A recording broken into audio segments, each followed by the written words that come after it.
الحمد للہ رب العالمین والصلاة والسلام علی سید الانبیاء والمرسلین وعلی آلہ واصحابہ اجمعین، اما بعد۔ اللہ تعالی کے فضل و کرم سے جو بات شاہ ولی اللہ محدث دہلوی رحمۃ اللہ علیہ پر خود ذات باری تعالی نے الہام فرمائی تھی، اس میں سے پہلی چیز طہارت تھی، اور دوسری چیز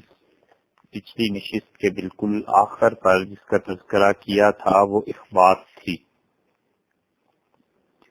اور اخبات کا لغت میں جو ترجمہ آتا ہے وہ عرض کیا تھا، اور اس کا خلاصہ یہ کہ انسان اپنی نفی کرتا رہے اور مسلسل نفی کرتا رہے، اور اللہ تعالی کی ذات اقدس کا اثبات کرتا رہے،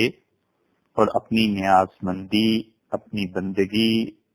اور اپنے تذلل اور اپنی پستی کے ثبوت حق تعالی شانہ کے سامنے پیش کرتا رہے۔ ہمارے اس آخری دور میں جن لوگوں کو اللہ نے اپنے خاص فضل و کرم سے نوازا تھا اور جن کی خانقاہوں نے بہت بڑے بڑے رجال کار پیدا کیے، حضرت غلام علی صاحب رحمۃ اللہ علیہ دہلی میں خانقاہ نقشبندیہ مجددیہ کے آخری فرزند گرامی تھے، اور اتنی قداور شخصیت کے بعد ہندوستان میں جس آدمی کو اور جس ہستی کو بہت زیادہ رجوع نصیب ہوا اور جن کی خانقاہ نے حضرت غلام علی صاحب رحمۃ اللہ علیہ کی خانقاہ کی یاد تازہ کر دی، وہ اللہ کے ایک نیک بندے مولانا عبدالقادر صاحب رائے پوری رحمۃ اللہ علیہ تھے۔ ہمارے شیخ حضرت مولانا ابو الحسن علی ندوی داعی اللہ، متبع سنت اور کوہنا مشق مورخ اور اپنے زمانے کے مایا ناز مفسر اور عارف اللہ رحمہ اللہ، انہی کے تربیت یافتہ اور انہی کے مجاز تھے۔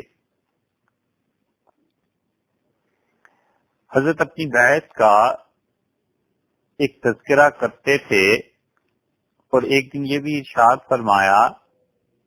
کہ جب میں اور مولانا محمد منظور نعمانی رحمۃ اللہ علیہ یہ دونوں اپنے متعلق فرما دیتے حضرت کہ ہم دونوں جب بیعت ہوئے تو ہمارے ایک دوست تھے اور وہ سہارنپور میں رہتے تھے۔ جب ہم نے انہیں بتایا کہ ہم دونوں حضرت رائے پوری رحمۃ اللہ علیہ سے وابستہ ہو گئے ہیں، تو وہ جو دوست تھے بڑے صاحب کشف انسان تھے، انہوں نے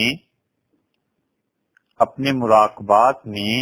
ہمارے شیخ کا مقام تلاش کرنے کی کوشش کی۔ ان کا یہ ذوق تھا کہ مختلف اولیاء اللہ کے مراتب، ان چیزوں کو وہ دیکھتے تھے۔ اس ذوق کو آپ اچھی نظر سے دیکھیں یا صاحب نظر اس پہ تنقید کریں،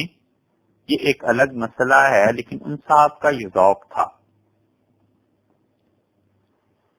حضرت علی میاں صاحب رحمۃ اللہ علیہ فرماتے تھے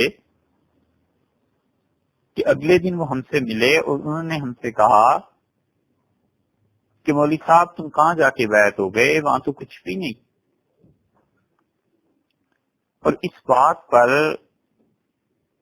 مولانا منصور نعمانی صاحب رحمۃ اللہ علیہ نے برا منایا، اور انہیں طبعاً غصہ بھی آیا کہ ہمارے شیخ کے لیے وہ ایسے الفاظ استعمال کرتے ہیں، لیکن چونکہ دوستی اور تعلق بے تکلفی پر مبنی تھا اور خلوص پر، اس لیے جو کچھ انہوں نے اپنے کشف میں دیکھا انہوں نے بتا دیا۔ اور ظاہر ہے کہ اولیاء اللہ کا کشف کوئی حجت اور دلیل نہیں ہوتا، بلکہ وہ کشف ایسی چیز ہے جو بسا اوقات کافروں کو اور ہندو جوگیوں تک کو ہو جاتا ہے۔ اس لیے ان بالغ نظر حضرات نے اس کشف اور ان کے اس تبصرے کو کوئی خاص اہمیت نہیں دی۔ اگلے دن پھر جب ملاقات ہوئی سہارنپور میں تو انہوں نے بہت خوشی سے انہیں مبارکباد دی اور کہا کہ اس جیسا عارف باللہ اس وقت ان دیار میں موجود نہیں، اور آپ حضرات نے بڑا اچھا فیصلہ کیا، اور اللہ مبارک کرے یہ بیعت بہت عمدہ رہی، بہت اعلیٰ رہی۔ تو انہوں نے اس پہ تعجب کا اظہار کیا دونوں دوستوں نے، اور ان سے کہا کہ کل تک تو تم یہ کہہ رہے تھے کہ ہمارے شیخ کے متعلق کہ کچھ بھی نہیں، مولوی صاحب کہاں بیعت ہو گئے، اور آج تم کہتے ہو کہ ان جیسا عارف باللہ ان دیار میں پایا نہیں جاتا، اور بہت ہی مبارک بیعت ہے اور اللہ تعالیٰ اس میں برکت دے گا، یہ سب چیزیں کیا ہیں؟ تو انہوں نے کہا کہ میں تمہارے شیخ کے مرتبے پر غور کرتا رہا، اور جتنے اعلیٰ درجات تھے میں نے جب دیکھا ان میں وہ کہیں کسی مقام پر نہیں تھے، تو وہ تبصرہ تھا جو میں نے تم سے پہلے دن کیا۔ اور پھر اگلے دن رات کو میں ایسے ہی نماز پڑھ کے جب عشاء کی فارغ ہوا تو مجھے خیال آیا کہ میں ذرا اس طرف بھی تو دیکھوں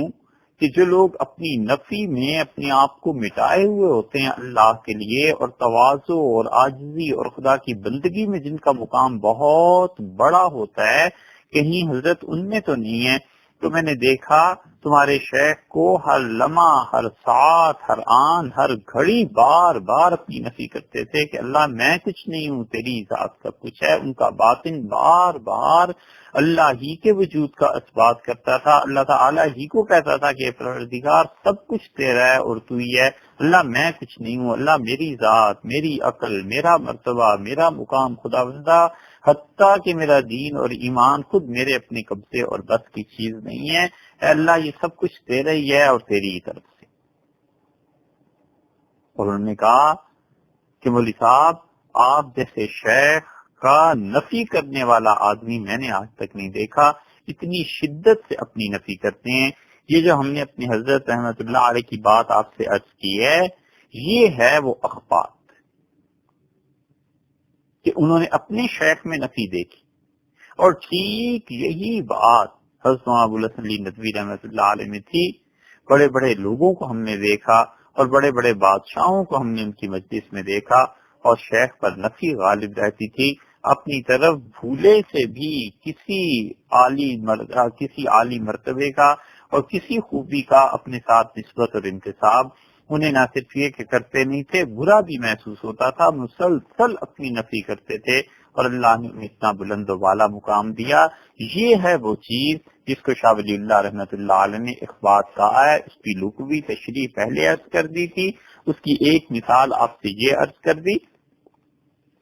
اور اس کا خلاصہ یہی ہے کہ عاجزی اختیار کرنا، انکساری اختیار کرنا، بار بار اللہ کے حضور اپنی بندگی کا ثبوت پیش کرنا، یہ مسلسل نمازیں جو پڑھی جاتی ہیں 5 وقت میں، یہ در حقیقت اپنی بندگی ہی کا ثبوت اللہ کے سامنے پیش کرنا ہے،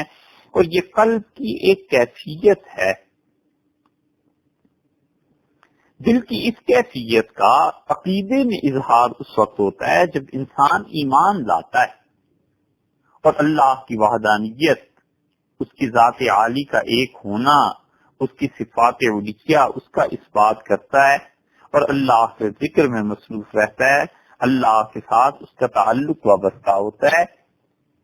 یہ بہت کچی بات ہے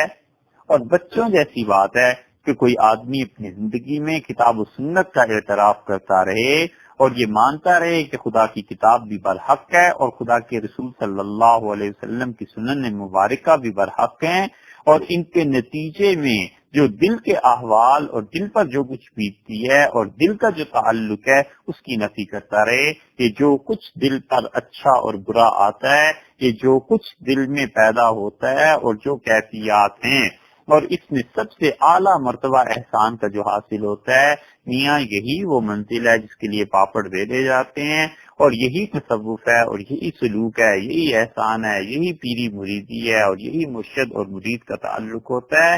دین اس کے علاوہ کسی ایسی چیز کا اثبات نہیں کرتا جو خارج سے آئی ہوئی ہے، بلکہ یہ داخل کی دین کے اندر کی چیزیں. اس لیے کوئی شخص کتنی علم کلام کے مباحث جانتا ہو اور حدیث پر اسے کتنی ہی دسترس حاصل ہو،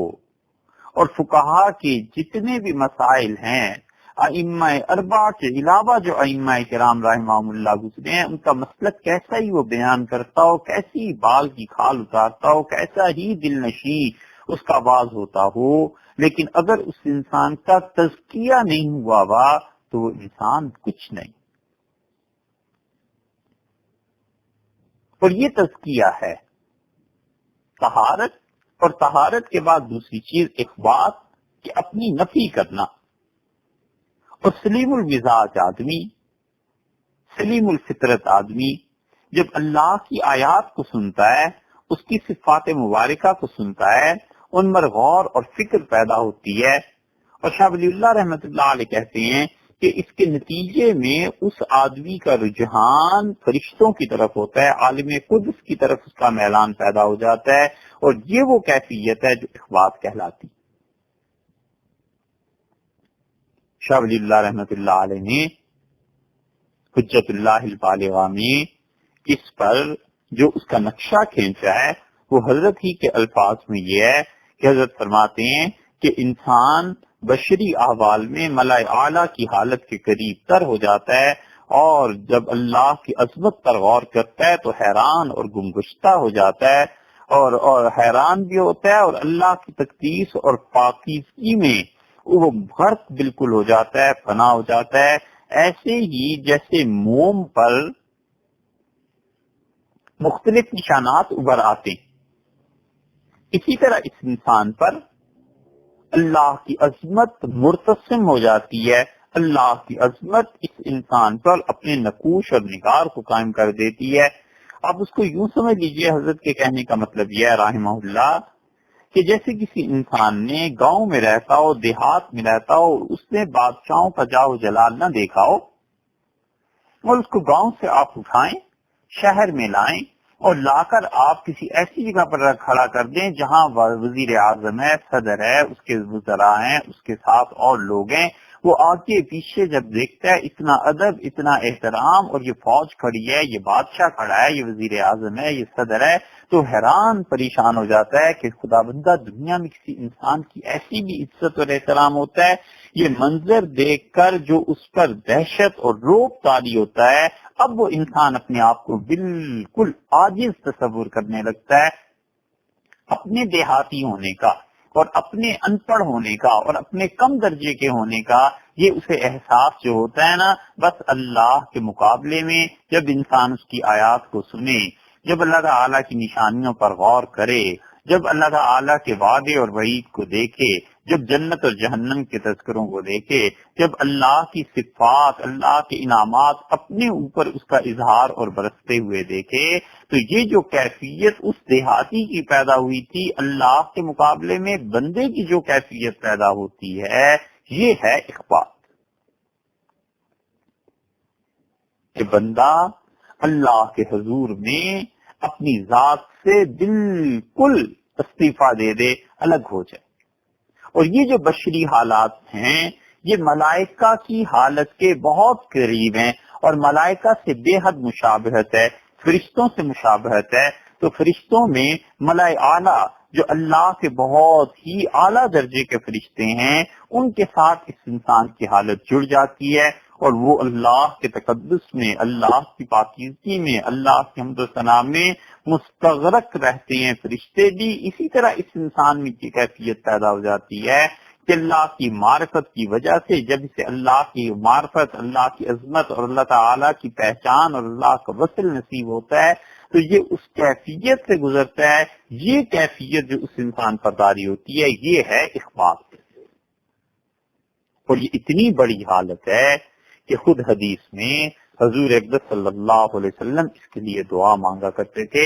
شاہ ولی اللہ رحمۃ اللہ علیہ نے یہ جو چیزیں بیان کی ہیں کہیں باہر سے نہیں آ گئی، اللہ نے اپنے خاص فضل سے جو چیز ان پر الہام فرمائی ہے اس کی اصل وہ حدیث اور کتاب و سنت میں موجود ہے۔ اگرچہ حضرت نے اس حدیث کا حوالہ نہیں دیا، لیکن ان کے خدام ہم جیسے لوگ اب جو بات کرتے ہیں تو بے اختیار نگاہ کو کتاب و سنت کی طرف چلی جاتی ہے کہ ارے یہ بات جو حضرت کو الہام ہوئی تھی، اللہ نے اپنی کتاب میں، حضور صلی اللہ علیہ وسلم نے اپنی احادیث میں خود اس کا ذکر فرمایا ہے، تو حضرت کے الہام کی اصل کتاب و سنت ہو گئی اور اس الہام کی تائید کتاب و سنت سے ہو گئی۔ کتاب اللہ کی آیات سورہ حج کی آپ سن چکے، اور آپ حدیث دیکھیے کیا آئی ہے، ترمذی میں آتا ہے، ابو داؤد میں آتا ہے، حضرت عبداللہ ابن عباس رضی اللہ عنہما نے فرمایا کہ کان النبی صلی اللہ علیہ وسلم یدعو، حضور اقدس صلی اللہ علیہ وسلم اللہ سے دعا مانگتے تھے۔ کیا دعا مانگتے تھے؟ عرض کرتے تھے باری تعالیٰ کی بارگاہ میں، رب اعنی ولا تعین علیہ، اے اللہ میری مدد فرما دیجیے، ولا تعین علیہ، اور اللہ میرے مقابلے میں جو لوگ دشمنی پہ آمادہ ہیں، خدا بندہ میرے دشمنوں کی کارروائیوں میں برکت نہ دے، اللہ ان کی مدد میرے مقابلے میں نہ فرما۔ وانصرنی ولا تنصر علیہ، اللہ ایسے کر دیجئے میرے پروردگار میری حمایت کر دیجئے، اور جو میرے مخالفین ہیں، جو میرے خلاف اٹھ کھڑے ہوئے ہیں، اے پروردگار ان کی حمایت نہ کر۔ وامکر لی ولا تمکر علیہ، اور اے اللہ تدبیریں اپنی لطیف خفیہ تدبیریں اللہ جو تیرے ہاں سے چلتی ہیں، اے پروردگار میرے حق میں استعمال ہو جائیں، اے اللہ وہ خفیہ تیری تدبیریں جو مدد کے لیے ہوتی ہیں وہ میری مدد ہو جائے، اور اے اللہ میرے خلاف جو لوگ ہیں اے اللہ ان کی مدد نہ ہو، اے اللہ ان کی کامیابی نہ ہو، اللہ خفیہ تدبیریں تیری جو ہیں وہ ان کے لیے معاون ثابت نہ ہو۔ واطنی، اے پروردگار مجھے صحیح راہ پر جما دیجیے، ٹھیک راستے پر چلا دیجیے۔ ویسر الہدا لی، اور اے اللہ یہ جو ہدایت کی راہ ہے اللہ اسے میرے لیے آسان کر دیجئے۔ وانصرنی علی من بغی علیہ، اور اے اللہ جو میرے مقابلے میں سرکش ہے، اے اللہ جو مجھ پر ظلم کرتا ہے، اے میرے پروردگار جو مجھ پر زیادتی کرتا ہے، میرے رب میری مدد کر دے، اور اے پروردگار اس کی مدد نہ کر۔ رب اجعلنی لک شکارا لک، اے اللہ مجھے اپنا ہی بنا لے۔ رب اجعلنی لک، اے اللہ مجھے اپنے لیے کر دے، شکارن لک، خوب تیرا شکر ادا کرنے والا بن جاؤں، ایک ایک ذرے میں، ایک ایک چیز میں اے پروردگار تیرا شکر ادا کرنے والا بن جاؤں۔ دیکھیے رسول اللہ صلی اللہ علیہ وسلم نے اللہ سے شکر کا مقام طلب کیا ہے کہ پروردگار مجھے ایسا کر دے کہ میں تیرا بہت شکر کرنے والا بندہ بن جاؤں۔ اللہ نے ان کی اس دعا کو قبول کیا، اور اس طرح معلوم ہوتا ہے وہ جو حضرت عائشہ رضی اللہ عنہا کی روایت میں آیا ہے، حضرت عائشہ رضی اللہ عنہا نے کہا کہ اللہ کے رسول اگرچہ اللہ نے آپ کو بخش دیا ہے پھر بھی آپ اس کے باوجود اتنی عبادت کرتے ہیں کہ آپ کے پاؤں مبارک پہ ورم آ جاتا ہے، سوج جاتے ہیں پاؤں۔ تو رسول اللہ صلی اللہ علیہ وسلم نے فرمایا عائشہ افلا اکون عبدا شکورا، کیا میں اللہ کا شکر کرنے والا بندہ نہ بنوں کہ اس نے مہربانی کی ہے اور اس نے عنایت فرمائی، اتنا بڑا مقام نبوت اور مقام مغفرت مجھے عنایت فرمایا۔ ذکارن لک، اور اللہ بہت زیادہ آپ کو یاد کرنے والا بن جاؤں، مجھے ایسا کر دیجئے۔ رسول اللہ صلی اللہ علیہ وسلم یذکر اللہ علی کل احیانہ، حضرت عائشہ رضی اللہ عنہا کہتی ہیں زندگی کا ہر لمحہ اللہ کی یاد میں گزرتا تھا۔ اگرچہ صوفیہ اس کی تعبیر ذکر قلبی سے کرتے ہیں، مگر اس کے باوجود اللہ کا ذکر ان پر چھایا رہتا تھا، اللہ کا ذکر غالب رہتا تھا۔ رحاب لک، اور اے پروردگار مجھے ایسا کر دے میں سراپا اطاعت بن جاؤں، اے پروردگار آپ کا فرما بردار بندہ بن کے رہوں۔ متوان لک، اللہ ہر حال میں اے اللہ آپ کی اطاعت کروں، اور اگلا لفظ کیا ہے؟ مخبتاً الیک، اور اے اللہ اخبات مجھ میں پیدا ہو جائے، عاجزی پیدا ہو جائے، اواہن بار بار تجھے پکاروں، یہ ہے وہ مخبت اخبات۔ شاہ ولی اللہ رحمۃ اللہ علیہ کہتے ہیں دوسری چیز اللہ نے اپنے فضل سے مجھے جو سمجھائی ہے اور الہام کیا ہے، دین کی دوسری اصل یہ ہے کہ اللہ کے سامنے عاجزی اختیار کروں، اللہ تعالیٰ کا عاجز بندہ بن کے رہوں، اب واہم منیبا، اے اللہ بار بار آپ کو یاد کرتا رہوں، تیری طرف پلٹنے والا ہو جاؤں۔ اور پھر عرض کیا ہے کہ رب تقبل توبتی، اللہ میری توبہ کو قبول فرما لے۔ حضور صلی اللہ علیہ وسلم اس سے بہت بلند و بالا تھے کہ ان کی ذات پاک سے کوئی گناہ سرزد ہوتا، یہ ہمارے واسطے یہ دعا ہے، ہماری تعلیم کے لیے اور تلقین کی ہے۔ رب تقبل توبتی، اے اللہ میری توبہ قبول فرما لے، واغسل حوبتی، اور اے اللہ دھو ڈال گناہوں کا میل کچیل جو مجھ میں ہے اسے دھو دے، وَأَجِبْ دعوتی، اور اللہ میری دعا کو قبول فرما لے، وَثَبِّتْ حجتی، اور اے اللہ وہ دلائل جو میں اس دین میں دیتا ہوں، اے اللہ یہ جو میرے دلائل ہیں ان کو مستحکم کر دے۔ یا تو اس کا ترجمہ یہ ہو جائے گا، اور یا یہ ترجمہ ہو جائے گا کہ وَثَبِّتْ حجتی، اور اے اللہ میرا ایمان جو آخرت میں میری مسلمان ہونے کی دلیل بننے والا ہے، میری حجت بننے والی ہے، میری طرف سے ایک چیز ہے جو پیش کی جانی ہے قیامت میں کہ میں مومن تیرا بندہ ہوں، مسلمان بندہ ہوں، اے اللہ اسے میرے دل میں جما دے، وسدد لسانی، اور اے اللہ میری زبان کو ٹھیک بات کرنے والی زبان بنا دے، یعنی مجھے غصہ آئے یا مجھے خوشی ہو ہمیشہ حق بات میری زبان سے نکلا کرے۔ وحد قلبی، اللہ میرے دل کو صحیح راہ پر چلا، وسلل سخیمت صدری، اور اے اللہ میرے سینے کو بالکل پاک کر دے۔ یہ ہے سینے کی پاکیزگی، اور حضور صلی اللہ علیہ وسلم کی ابدیت کا کمال ہے، اور بلا شبہ عبد ہونے کا کمال ختم حضرت صلی اللہ علیہ وسلم پر یہ ہے اخبار، جو آدمی جتنی زیادہ اپنی نفی کرتا رہے گا اور جو انسان جتنا زیادہ اللہ کے لیے مٹتا رہے گا اللہ اسے اتنا بلند بھی کرتا رہے گا، اور اللہ کے ہاں اس کی اگر بندگی قبول ہو گئی تو یقین مانیے کہ وارے نیارے ہو گئے، اللہ نے اس کی ایک عاجزی کا سجدہ بھی قبول فرما لیا تو دنیا اور آخرت دونوں سنور گئی۔ کہ کوئی چھوٹی بات نہیں کہ اللہ کسی چیز کو قبول کر لیں، وہ شہنشاہ ہے، اس کے دربار میں اس کی ساری مخلوق اپنی اپنی عبادتیں، اپنی اپنی نیازمندیاں، اپنی اپنی نظریں، اپنی اپنی نیازیں، اپنی اپنی قربانیاں پیش کرتی ہیں، اور اس شہنشاہ عالم کی نظر جس قربانی پر پڑ جائے، جس چیز کو وہ قبول کر لے تو بندہ خوشی کے مارے مر جائے کہ میری چیز، میری عبادت، میرا طریقہ، میری کوئی بات بادشاہ عالم کو، شہنشاہ عالم کو پسند آ۔ اسی لیے عبداللہ ابن مسعود رضی اللہ عنہ کہتے تھے کہ مجھے پتا چل جائے کہ ایک میرا سجدہ اللہ نے قبول فرما لیا ہے، میرے لیے اس پوری کائنات اور جو کچھ اس میں ہے سب چیزیں مل جانے سے اتنی خوشی نہ ہو جتنی خوشی اس بات کی ہو کہ ایک سجدہ ان کی بارگاہ میں قبولیت کا مقام پا گیا ہے۔ یہ ہے اخبار، یہ بندگی ہے، اور بندگی کا کمال حضور صلی اللہ علیہ وسلم پہ ختم تھا، اور بلا شک و شبہ یہ بندگی کا جو کمال ہے یہ تمام کمالات سے برتر ہے، اس سے بڑا کوئی مقام نہیں کہ بندہ بندہ بن جائے اور انسان انسان بن کے رہے، اور اللہ کے ساتھ ایسا تعلق پیدا ہو جائے کہ انسان جھکا ہوا رہے اور انسان مٹا ہوا رہے۔ یہ وہ چیز ہے جو شاہ ولی اللہ محدث دہلوی رحمۃ اللہ علیہ کو اللہ نے اپنے خاص فضل سے سمجھا دی تھی کہ دین میں دوسری اصل یہ ہے، اور جب انسان میں یہ تواضع، عاجزی، بندگی آتی ہے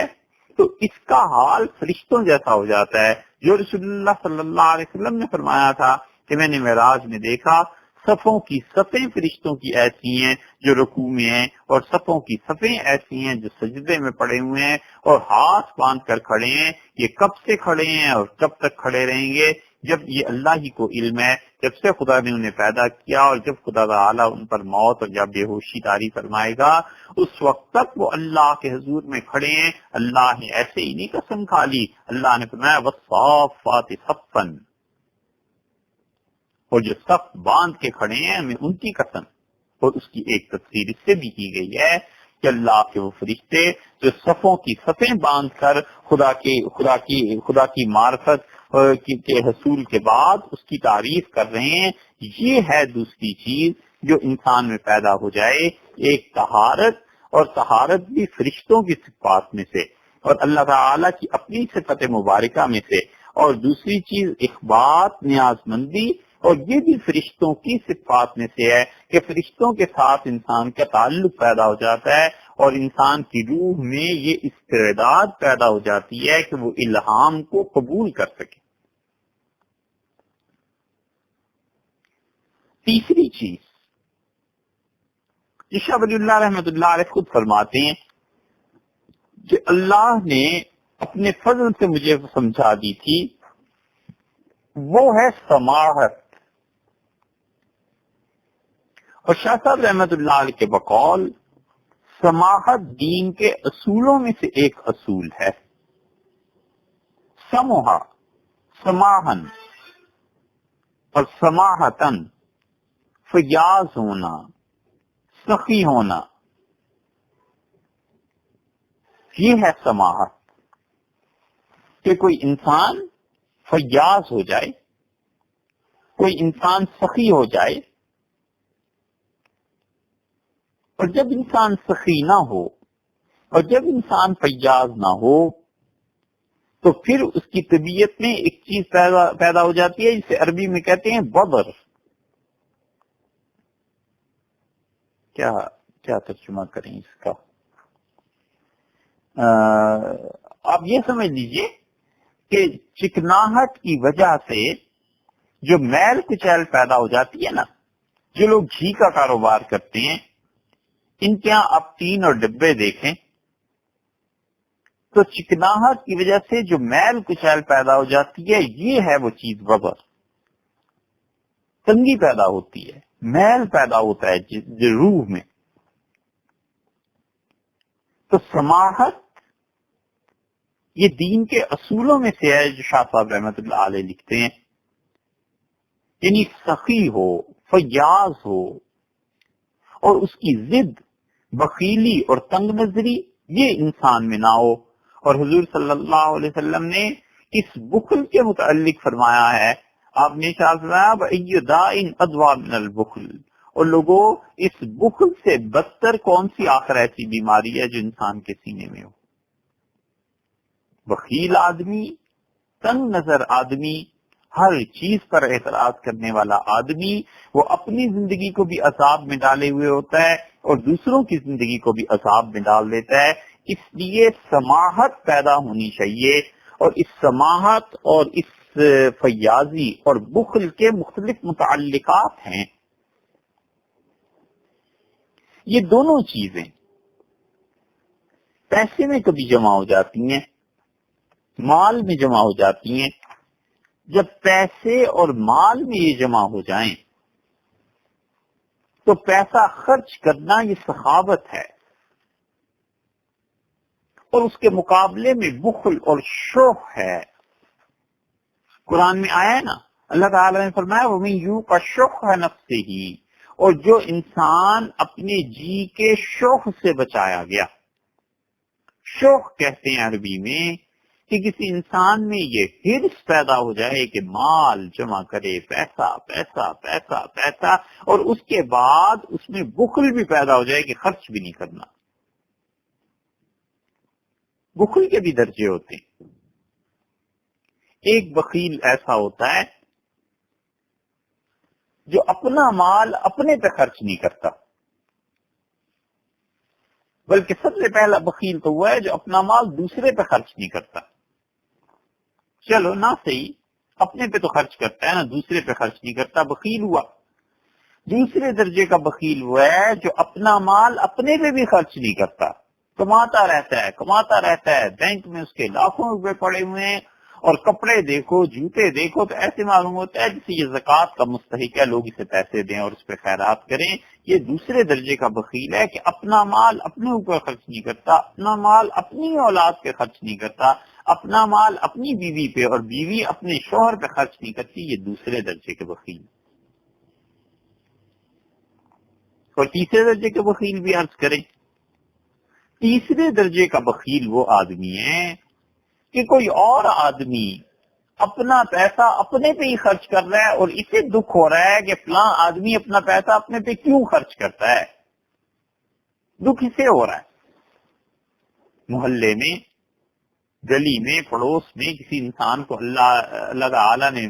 فضل فرمایا، پیسہ دے دیا، اس نے اچھی گاڑی خرید لی، تو یہ اس غم میں بھولا جا رہا ہے کہ اس نے 2 لاکھ کی گاڑی کیوں صاحب خرید لی، 4 لاکھ کی کیوں خرید لی، 1 لاکھ کی خریدنی چاہیے تھی، سیکنڈ ہینڈ خریدنی چاہیے تھی۔ ارے بھائی اس کا پیسہ ہے، اس نے اپنی رات کے مطابق سوچ سمجھ کے کچھ بھی خرچ کیا ہو، بے سوچے خرچ کیا ہو، حماقت سے خرچ کر لیجیے، خرچ کیا ہو، کچھ بھی ہو، اس کا اپنا معاملہ ہے، تمہیں کیا ضرورت پڑی آخر اس کے معاملات میں دخل دینے کی؟ یہ تیسرے درجے کا بخیل ہے کہ دوسروں کا پیسہ جو دوسرے لوگ اپنے اوپر خرچ کر رہے ہیں اور پریشانی اور تکلیف اس سے ہو رہی ہے۔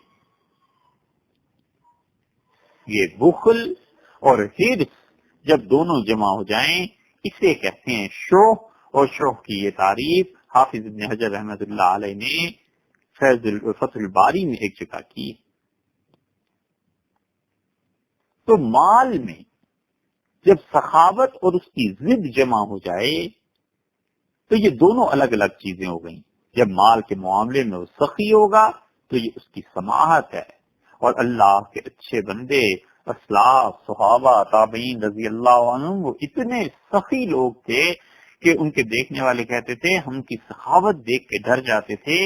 کہ اتنا پیسہ بھی کوئی اللہ کی راہ میں خرچ کر سکتا ہے، کوئی انسان دل کا اتنا کھلا بھی ہو سکتا ہے۔ یہ ہے وہ چیز جو اصل میں دین میں پائی جاتی ہے، اور جب انہی دونوں چیزوں کا تعلق سماحت اور اس کے برعکس بخل، فیاضی اور بخل کا تعلق، اگر اس کا تعلق جنس سے ہو جائے تو جو انسان جنس کی خواہشات کی تکمیل میں اچھا آدمی ہوتا ہے اس کا نام ہے عفت، پاکیزگی، بڑا عفیف، بڑا پاکیزہ۔ دیکھ کر احساس ہوتا ہے کہ اس انسان کو جیسے گناہ اور گناہ اس انسان کو اور یہ گناہ کو چھو کے کبھی نہیں گزرے ہوں گے، اتنا پاک جیسے پیکر ہو نور کا، اور فرشتے جیسے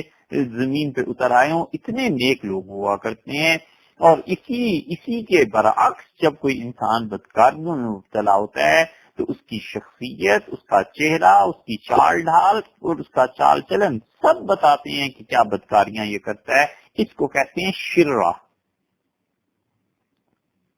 وہاں پہ سخاوت تھی، سخاوت کے مقابلے میں شوق آ گیا، سماحت کے مقابلے میں شوق آ گیا، اور یہاں عفت اور عفت کے مقابلے میں شرہ آ گیا۔ یہی انسان جب کسی مصیبت میں پڑ جائے،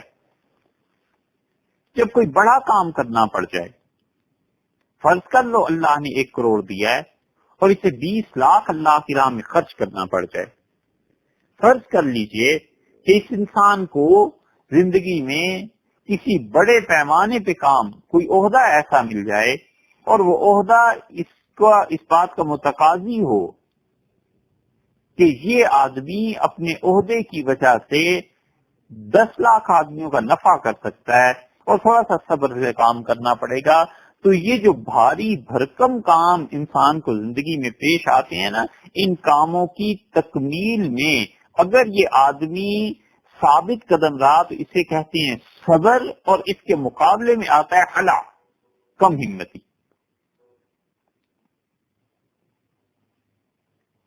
ان الانسان خلق حلوا، انسان کم ہمت پیدا ہوا ہے، ہمت نہیں کرتا، جلدی کا پتلا، ضعیف، کمزور۔ اور صبر اس کے مقابلے میں جب سماحت پیدا ہوتی ہے، جب آدمی میں یہ صفت آتی ہے جو شاہ ولی اللہ رحمۃ اللہ علیہ اس کو سماحت کہہ رہے ہیں، تو اس آدمی کو آپ مال میں دیکھیں گے،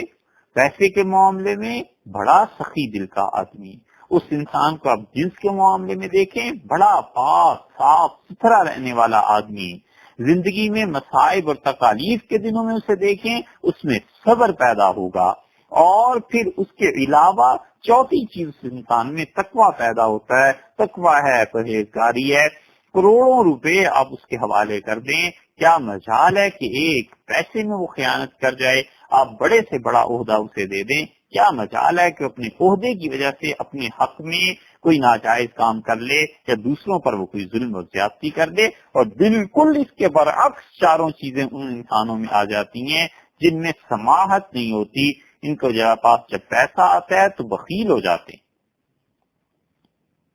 سیکس اور جنس کے متعلق یہ شرہ بد نفسی کا شکار ہوتے ہیں، ان کی گفتگو گندی ہوتی ہے،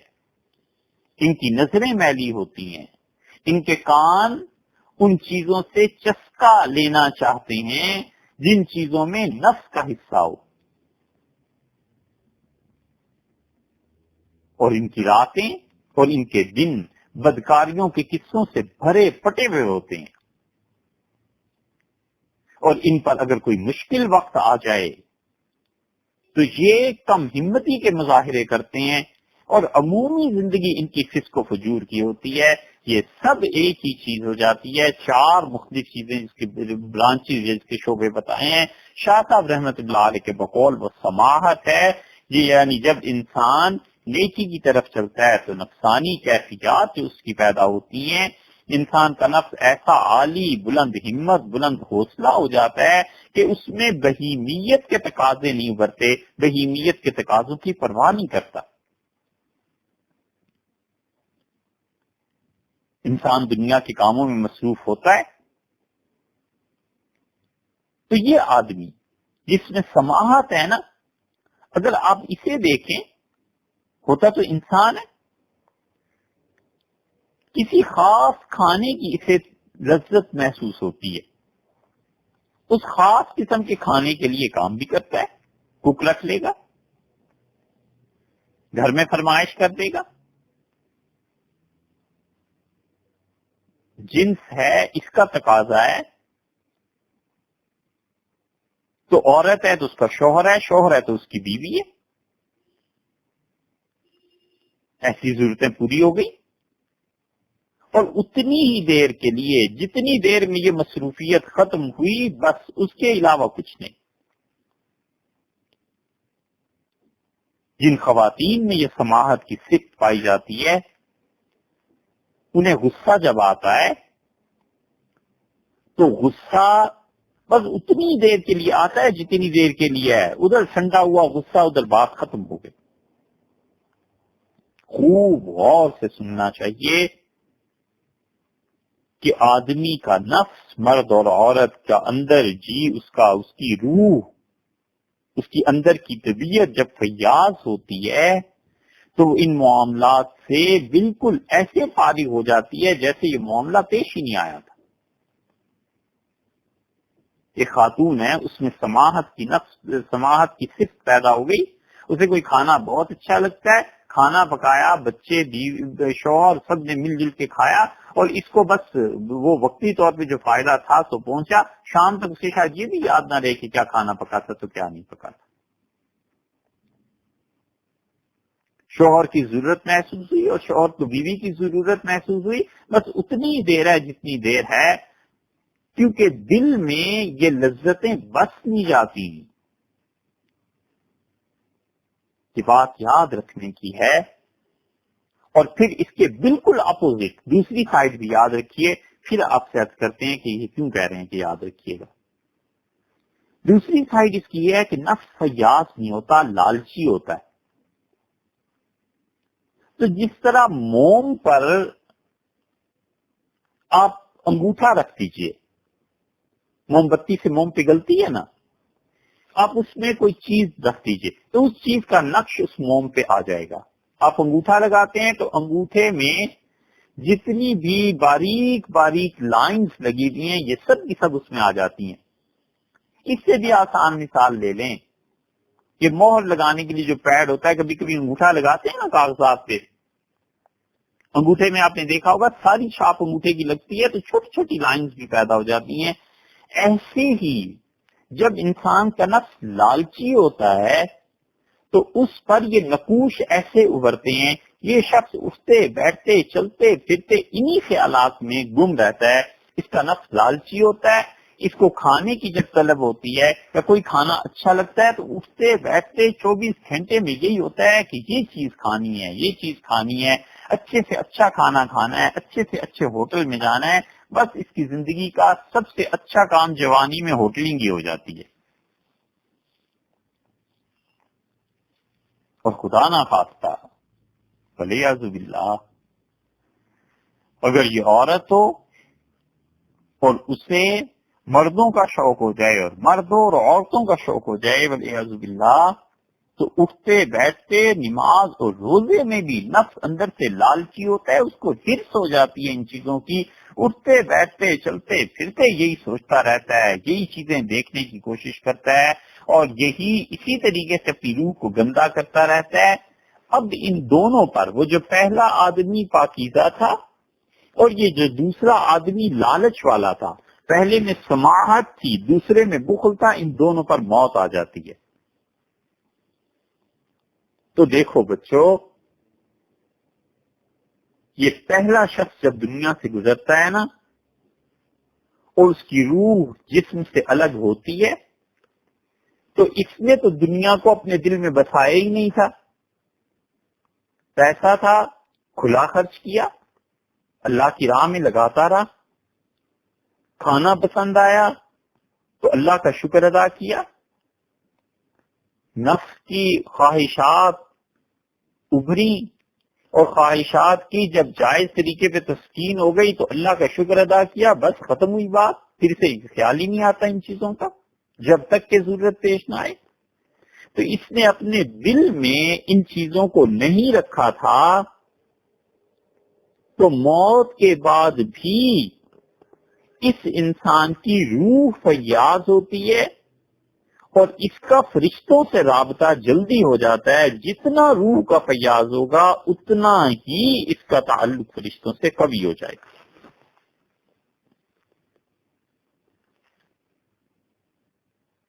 ایسا اچھا آدمی ہوتا ہے کہ فرض کر لیجئے، ان لوگوں کی ایک پہچان اور بھی عرض کرتے ہیں، پھر اس موضوع کی طرف لوٹیں گے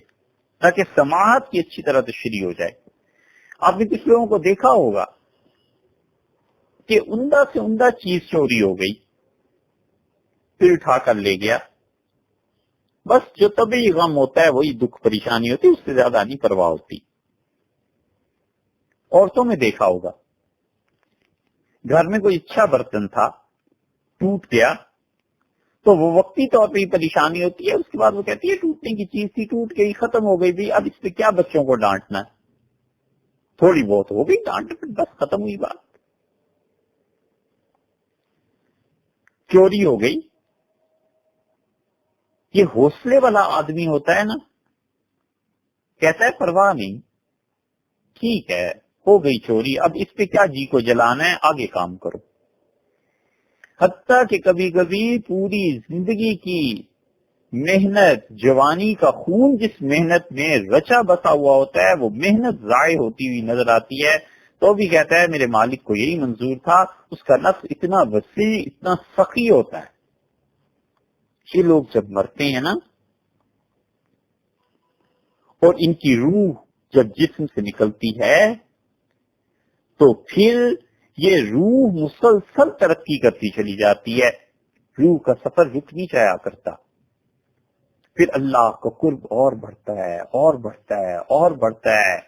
حتیٰ کہ یہ کبھی کبھی روح اللہ کے ان فرشتوں کے ساتھ جا کر جا ملتی ہے جو ملائے اعلیٰ میں اللہ کے مقربین میں سے، اور حتیٰ کہ کبھی کبھی یہ روح انبیاء علیہ الصلوۃ والسلام کی ارواح مبارکہ کے ساتھ جا کر مل جاتی ہے. یہ فیاض اور سخی انسان، اس کی روح اتنی بلند ہوتی ہے، اسی لیے زندگی میں وہ اتنے کھلے دل کا ہوتا ہے، اس کی سوچ اور فکر بھی بلند ہوتی ہے، اس انسان کی طبیعت بھی بڑے حوصلے والی ہوتی ہے، صبر بھی اس انسان میں ہوتا ہے، بڑے منصوبے انجام دیتا ہے، اور کام کرنے کا موقع مل جائے اسے اور اللہ تعالیٰ توفیق دے دے تو دنیا حیران رہ جاتی ہے کہ یہ آدمی اس جان اور جثے کے ساتھ اتنے بڑے بڑے ڈیسیژنز لے لیتا ہے. اس لیے موت اس انسان کے لیے بڑی خوشی کی بات ہوتی ہے، کیونکہ اسے پتا ہوتا ہے کہ اب موت کے بعد اگلی جو زندگی آنی ہے یہ نہایت خوشگوار ہے. یہاں انسانوں سے واسطہ پڑتا تھا، وہاں فرشتوں سے واسطہ پڑے گا، اور مسلسل اس کی ترقی ہوتی چلی جائے گی. اور اس کے مقابلے میں دوسرا بھی سن لیجیے کہ دوسرا انسان جس میں ظلم ہوتا ہے، جو بخیل ہوتا ہے، جب اس کی موت آتی ہے تو زندگی میں جو چیزیں اس نے کی تھیں وہ سب کی سب اس کی روح میں بسی ہوئی ہوتی ہیں، اور روح میں ایسے رچ بس جاتی ہیں کہ اب روح انہیں چھوڑنا نہیں چاہتی، اور تعلقات ہو جاتے ہیں خراب جسم اور روح کے. روح چھوڑنا نہیں چاہتی، اور اللہ کے فرشتے اس بات کا تقاضا کرتے ہیں کہ کسی بھی طرح اللہ کے حضور میں چلے، اور کسی بھی طرح اللہ کا حکم یہ پورا ہو. اور اللہ کا حکم پورا ہو کر ہی رہا کرتا ہے. فرشتے ایسے نہیں ہیں کہ اللہ کے حکم سے وہ سرتابی کرے اور اللہ کے حکم کو وہ ٹال دیں، ولیعذ باللہ. تو روح پھنسی ہوتی ہے تنگی میں، لالچ میں، اسے وحشت محسوس ہوتی ہے. اس انسان کی مثال ایسے سمجھ لیجئے جیسے کچھ چیز گم ہو گئی، اب بیچارے پہ مصیبت آ جاتی ہے، اٹھتے بیٹھتے پریشان کہ ہائے یہ چیز گم ہو گئی. عورت ہوتی ہے گھر میں کوئی برتن ٹوٹ گیا، کوئی پردہ جل گیا، کوئی اور چیز ہو گئی، تعلیم کو بچوں نے خراب کر دیا. 10 سال یہ تانے نہیں جاتے کہ فلاں وقت میں یہ ہو گیا تھا، فلاں وقت میں یہ ہو گیا تھا. یہ ہے اندر کا مرض بخل کا. اس کی چوری ہو جائے، اوفو، موت سے زیادہ ناگوار چیز اس کے لیے ہوتی ہے کہ پیسہ چلا گیا. نتیجہ یہ نکلتا ہے کہ وہ سارے جہان میں اپنے اسباب اور ذرائع کو جمع کرتا ہے کہ کسی طرح اس چور کو ضرور سزا دینی ہے، اور کوئی توہین اس کی کر دے تو یہ اپنی توہین ولیعذ باللہ خدا کی توہین سے بھی بری سمجھتا ہے. اللہ کو کوئی گالی دے دے تو اسے غصہ نہیں آتا، اور اپنی توہین تو غصہ آتا ہے. یہ سب اس کے اندر کی کھوٹ ہے نا. ایسے شخص پر جب موت آتی ہے تو یہ بخیل آدمی مر بھی نہیں پاتا، جی بھی نہیں پاتا. یہ ہے حضور صلی اللہ علیہ وسلم نے جو فرمایا تھا وَأَيُّ دَاءٍ أَدْوَىٰ مِنَ الْبُخْلِ. اور لوگوں، بخل سے زیادہ بدتر کون سی بیماری ہے جو انسان کے سینے میں ہوتی؟ اب اسے وحشت محسوس ہوتی ہے. نتیجہ یہ کہ جب یہ آگے جاتا ہے، فرشتے تو روح نکالتے ہیں، تو آگے جا کر پھر اسے تنگی اور تکلیف ہوتی ہے، پھر جہنم میں ڈالا جاتا ہے. اور پھر جہنم میں بھی اگر ایمان نہ ہو تو اس انسان کی روح میں بخل میں ترقی ہوتی ہے، اس انسان کی روح کی خرابی میں ترقی ہوتی ہے، اور دن بدن عذاب بڑھتا چلا جاتا ہے. جہنم کا کیا بیان کریں زیادہ، اللہ تعالیٰ اپنی امان میں رکھے. بس بات اتنی سمجھ لینا کافی ہے کہ موت کے بعد کی جو سختیاں ہیں نا وہ سب کی سب موت سے زیادہ ہی ہیں. دنیا میں تو گھبرا کے یہی کہتے ہیں نا کہ اچھا زیادہ زیادہ کیا ہوا، مر جائیں گے. دنیا کی ہر مصیبت موت سے کم ہی مصیبت ہے، موت سے زیادہ بڑی مصیبت تو کوئی نہیں. اور موت کے بعد کی زندگی، اس کی ہر مصیبت موت سے بھی بڑی مصیبت ہے. سوچ لینا چاہیے کہ آخرت کا عذاب کتنا بڑا عذاب ہے. یہ ہے چیز. اس سماحت کا فائدہ کیا ہے؟ اس سماحت کا فائدہ یہ ہے کہ جب یہ سماحت انسان میں راسخ ہو جاتی ہے، انسان کا ملکہ بن جاتی ہے، اس انسان کی طبیعت میں سماحت پیدا ہونے کے بعد اتنی رچ بس جاتی ہے، اتنی رچ بس جاتی ہے کہ اسے خود بھی پتہ نہیں ہوتا اور سماحت سے کام لے رہا ہوتا ہے. تو اس کا نفس دنیا کی خواہشات سے خالی ہوتا چلا جاتا ہے. اب دیکھیں نا، جیسے بچے کمپیوٹر پہ کام کرتے ہیں تو ابتدائی طور پر بچوں کو سکھانا پڑتا ہے کہ کون سا حرف، کون سا ورڈ کس انگلی کے نیچے آئے گا. ٹائپنگ میں بھی یہی ہوتا ہے. اور پھر ایک وقت وہ آتا ہے جب بچہ خود بخود ٹائپ کرتا رہتا ہے اور اسے پتہ بھی نہیں چلتا کہ انگلی کس وقت اٹھ کے کس لفظ پہ جا کر پڑی تھی. تو بچے کی روح پوری طرح قبول کر لیتی ہے اس ٹائپنگ کو. اسی طرح جب سماعت اور فیاضی اس کو انسان کی روح پوری طرح سے قبول کر لیتی ہے تو پھر اسے دنیا کی کسی چیز سے کوئی غیر معمولی دلچسپی رہتی ہی نہیں. بس ضابطے میں تعلق میں جو کاروائی ہوتی ہے وہی رہ جاتی ہے. یہ انسان میں اعلیٰ روحانی لذت حاصل کرنے کی استعداد پیدا ہو جاتی ہے. ایسا انسان جہالت پہ قناعت نہیں کرتا، ایسا انسان بے عملی کا مظاہرہ نہیں کرتا، ایسا انسان علم اور عمل میں کمال کا شخص ہو جاتا ہے. وہ انسان بس دنیا کی چیزوں سے جتنا ضرورت کا تعلق ہے ضرورت کی حد تک رکھا، باقی اس انسان کی دنیا اور ہی ہوتی ہے. اسی لیے اس انسان کو اللہ محفوظ کر دیتا ہے دولت کے فتنے سے بھی، اور اللہ محفوظ کر دیتا ہے فقر کے فتنے سے بھی. دولت زیادہ آ جائے انسان کے پاس وہ بھی آزمائش ہے، اور انسان پہ فقر و فاقہ آ جائے یہ بھی آزمائش ہے. اللہ کا وہ بندہ جس کی جی میں سماحت ہوتی ہے نا، اس کا بچپن فقر و فاقہ میں گزرا ہے تو بھی وہ کسی انسان سے مانگنے کا روادار نہیں ہے. جوانی میں بڑھاپے میں خدا نے کھلا پیسہ دے دیا ہے تو اس پیسے میں بخل کرنے کے لیے تیار نہیں ہے. یہ ہے صحیح معنی میں انسان. آپ کو معلوم ہے کہ دولت زیادہ ہو جائے وہ آزمائش، اور محتاجی زیادہ ہو جائے یہ آزمائش، دونوں سے رسول اللہ صلی اللہ علیہ وسلم نے پناہ مانگی. بہت بڑا فتنہ ہے. اس سے عائشہ رضی اللہ عنہا کی حدیث صحیح بخاری میں آئی ہے. انہوں نے کہا کہ کان النبی صلی اللہ علیہ وسلم یقول، حضور صلی اللہ علیہ وسلم اللہ سے دعا مانگتے تھے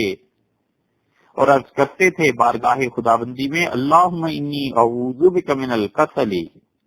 اللہ میں آپ کی پناہ مانگتا ہوں من الکسل، سستی سے. کاہلی، سستی، آنکھ کھل گئی اب بستر پہ لیٹے ہوئے ہیں، اچھا اب اٹھتا ہوں، یہ سستی نہیں ہے تو اور کیا ہے؟ کاہلی ہے. پھر تو اب کام کرو، ہو گیا سونا، ختم ہوئی بات.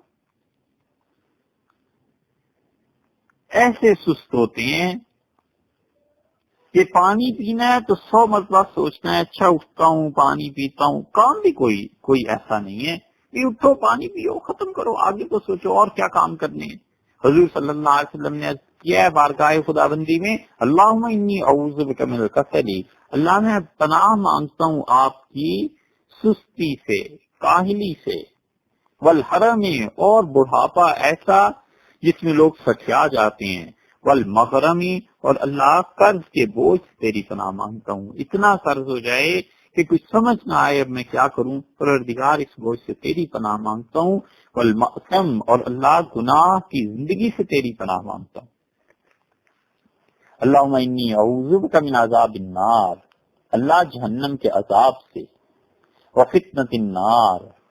اور جہنم میں جو آزمائش کے لیے لوگ ڈالے جائیں گے اس سے، وفتنۃ القبر، اور قبر کی آزمائش سے، وعذاب القبر، اور جن پر پکا قبر کا عذاب لگا دیا جائے گا. خداوندہ میں ان چاروں چیزوں سے تیری پناہ مانگتا ہوں.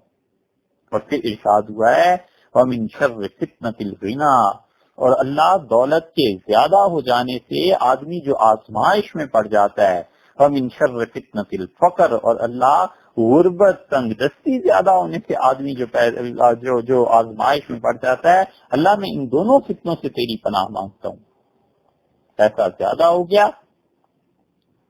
اور پتہ ہے کہ 1,00,000 روپیہ جیب میں ہے اور شراب کی بوتل 5,000 کی ملتی ہے، کہتا ہے پرواہ نہیں، اب یہ 5,000 نہیں تھے نا جس وقت تو پھر شراب سے بچا ہوا تھا، اب پیسہ زیادہ آ گیا ہے اس لیے وہ خدا کی نافرمانی میں چل پڑا ہے. اور یہ بھول گیا کہ جس مالک نے یہ دے دیا ہے اس مالک نے دیکھنا بھی ہے کہ میں نے کہاں خرچ کیا ہے. جو غلط آج خرچ کر رہا ہوں وہ مالک سے چھین لے گا، واپس لے لے گا، پھر کیا کروں گا.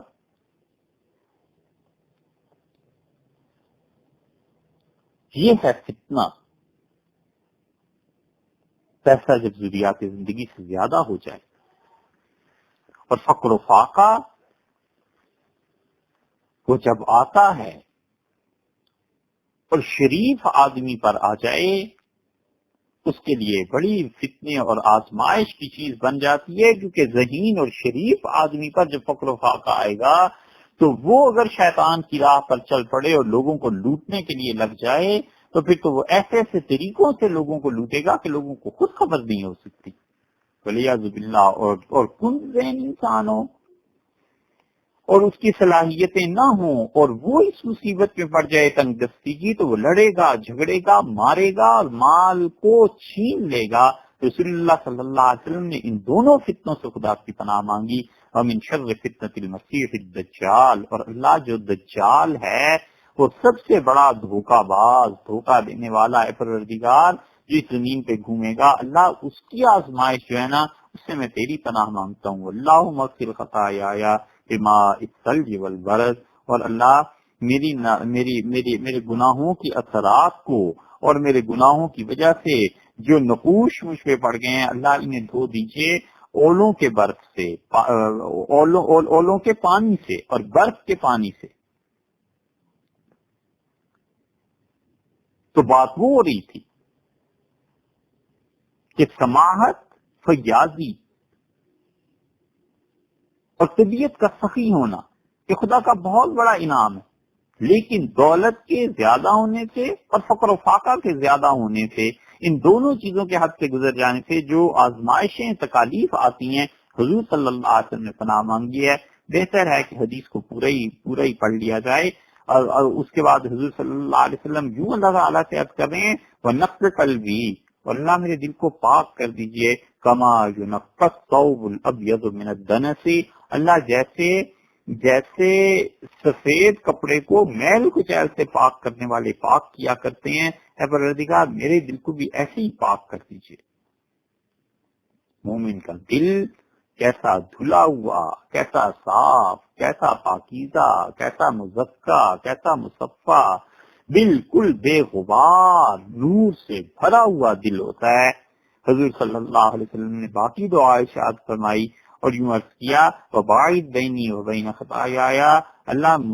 مجھ میں اور تیری جو گناہ ہیں، تیری جو معصیت ہے، اللہ تیری نافرمانیاں، تیرے سامنے جو نالائکیاں ہوتی ہیں مجھ میں اور ان میں اتنا فاصلہ پیدا فرما دے، ایسا بڑا فیصلہ کر کہ جیسے کما بعدت بین المشرق والمغرب، تو نے مشرق اور مغرب کو دور دور رکھنے کا اپنی قدرت کاملہ کے تحت فیصلہ فرمایا ہے۔ اللہ جتنا مشرق اور مغرب میں فاصلہ ہے، اللہ اتنے بڑے فاصلے کا فیصلہ فرما دے میرے درمیان اور اپنی نافرمانی اور گناہوں کے درمیان، یہ دونوں ایک دوسرے سے ہم دور ہو جائیں جیسے مشرق اور مغرب ایک دوسرے سے دور ہیں۔ یہ رسول اللہ صلی اللہ علیہ وسلم نے ان فتنوں سے پناہ مانگی ہے، دولت مندی کے فتنے سے اور فقر اور محتاجی کے فتنے سے۔ دولت بذات خود کوئی بری چیز نہیں، اللہ کا بہت بڑا انعام ہے اگر آدمی اس کا حق ادا کرے اور صحیح طور پر استعمال کرے۔ حضرت عثمان رضی اللہ عنہ نے اپنی دولت ہی سے وہ مقام پایا تھا جس پہ حضور صلی اللہ علیہ وسلم بار بار کہتے رہے کہ ما علی عثمان ما عمل بعد هذا، ما علی عثمان ما عمل بعد هذا، عثمان اس سخاوت کے بعد تم پر کوئی چیز نہیں ہے، عثمان آج جو تم نے خرچ کیا ہے آج کے بعد جو مرضی کرو، اللہ کے ہاں تم سے کوئی پوچھ نہیں ہے۔ سیدنا عثمان رضی اللہ عنہ کو اللہ نے اس صدقے کے معاملے میں اتنی بڑی بشارت اپنے نبی صلی اللہ علیہ وسلم کی زبان سے جو دلوائی تھی یہی چیز تھی۔ اسی طرح فقر و فاقہ کے ساتھ اگر صبر ہو آدمی میں، قناعت ہو، وہ بھی اللہ کی بہت بڑی نعمت ہے۔ حضور صلی اللہ علیہ وسلم کی زندگی دیکھ لیجئے، فقر و فاقہ تھا اور اختیاری تھا، لیکن بدقسمتی سے یہ پیسہ اس سے غرور جنم لے اور مال اور دولت کی صحیح استعمال کی توفیق نہ ہو تو وہ پھر قارون بن جاتا ہے اور اس کا ٹھکانہ جہنم ہے۔ اور اگر فقر اور فاقہ آ جائے اور اس کے ساتھ صبر نہ ہو انسان میں تو پھر وہ بھی خدا کا عذاب ہے۔ حضور صلی اللہ علیہ وسلم نے ان دونوں فتنوں سے پناہ مانگی ہے، یہ ہے سماحت۔ تیسری چیز جو اللہ نے اپنے فضل و کرم سے شاہ صاحب رحمۃ اللہ علیہ کو سمجھا دی تھی۔ شاہ صاحب فرماتے ہیں رحمۃ اللہ علیہ کہ دین میں 4 چیزیں اسے اچھی طرح سمجھو۔ سب سے پہلے طہارت، اخبات، سماحت، اور اس کے بعد چوتھی چیز کا بیان کیا ہے اور فرمایا کہ جب یہ تمہیں 4 چیزیں سمجھ میں آ جائیں تو اب میں تمہیں بتاتا ہوں کہ تمہیں کیا چیز خدا نے دے دی ہے۔ انشاءاللہ آئندہ نشست میں اس چوتھی چیز کی